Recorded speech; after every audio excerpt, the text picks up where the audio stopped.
पंचतंत्र की कहानी, व्यापारी का पतन और उदय। एक शहर में कुशल व्यापारी रहता था।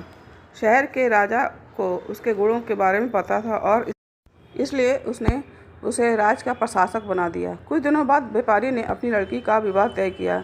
इस उपलक्ष्य में उसने एक बहुत बड़े भोज का आयोजन किया। भोज में राजमहल में झाड़ू लगाने वाले सेवक भी शामिल हुआ था, मगर वह गलती से ऐसी कुर्सी पर बैठ गया जो राज परिवार के लिए नियत थी।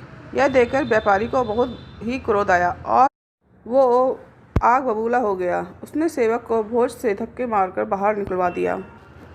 सेवक को बड़ा शर्मसार हुआ और उसने अपने अपमान का बदला लेने की ठानी।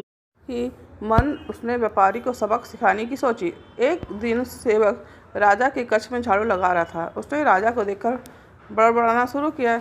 व्यापारी की यह मजाल कि वह रानी के साथ दुर्व्यवहार करे, यह सुनकर राजा के कान खड़े हो गए और उसने सेवक से पूछा, क्या तुमने व्यापारी को दुर्व्यवहार करते देखा है? सेवक भी बहुत चतुर था। वो राजा के पैरों पर गिर गया और बोला, मैं तो रात भर जुआ खेलता रहा और सो न सका, इसलिए नींद में कुछ भी बड़बड़ा रहा हूँ, मुझे माफ़ कर दीजिए। राजा ने उस वक्त तो कुछ नहीं कहा, लेकिन कहीं ना कहीं उसके मन में शक का बीज बोया जा चुका था।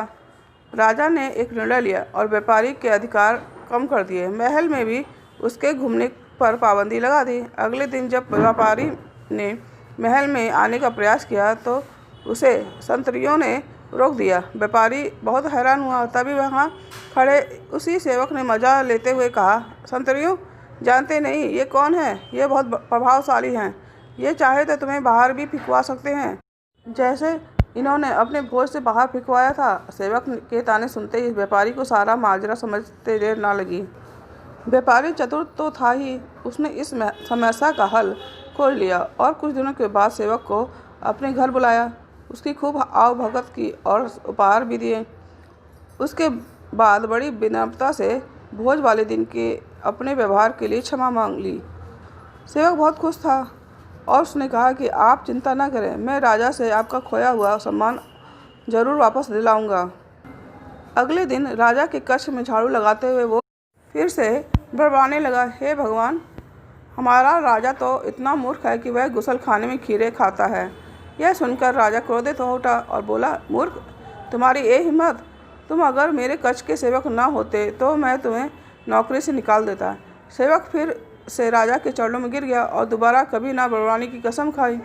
राजा ने भी सोचा कि जब यह मेरे बारे में इतना गलत बातें बोल सकता है तो उसने व्यापारी के बारे में भी गलत बोला होगा, जिसकी वजह से मैंने उसे बेकार में दंड दे दिया।